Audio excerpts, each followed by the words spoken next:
So I went down to the shop the other day to buy some more cheese.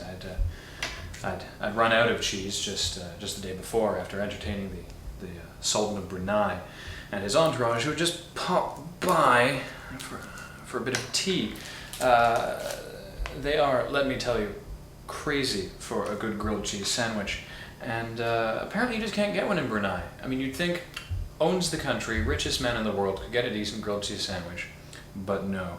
So they've been known to drop by without much warning, and of course we're always love to have them, but you know, not much warning, and so I always like to have a good supply of cheese on hand. My grilled cheese recipe is quite famous, actually. I inherited it from my grandfather, who was a pilot in the Kenyan Air Force during World War II. He was shot down over Germany, deployed his chute, and landed in a farmer's field.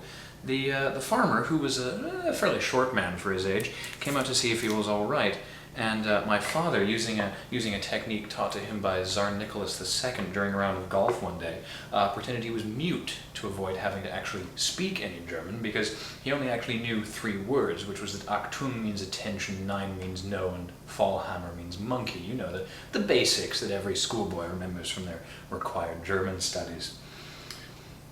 So the farmer, Gunther, took my father in and made him one of these now famous sandwiches. My grandfather won the recipe from him in a game of strip highlight, which had just been introduced to Germany by the Norwegians the previous year, and a week later the war was over.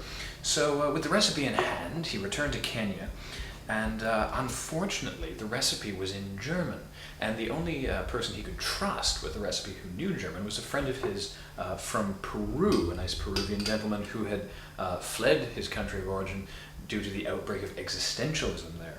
So the recipe itself was translated from German through Spanish, then into English, but it didn't lose much in the translation because bread and cheese tend to translate fairly smoothly.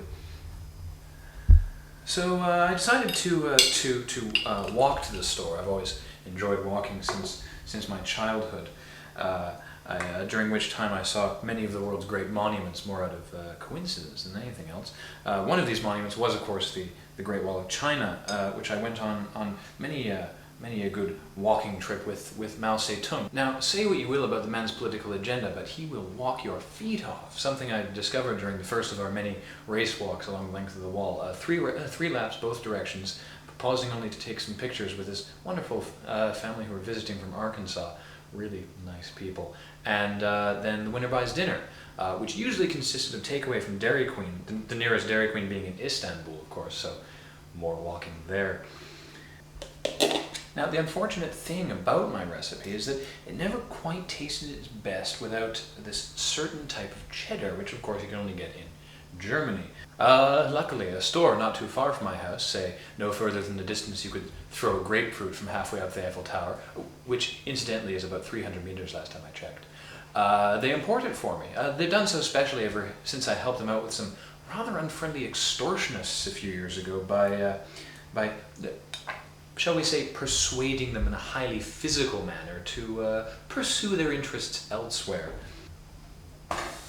And they now run a lovely bookshop over on 3rd Street devoted mostly to gardening, which is why my geraniums are looking so vibrant this season.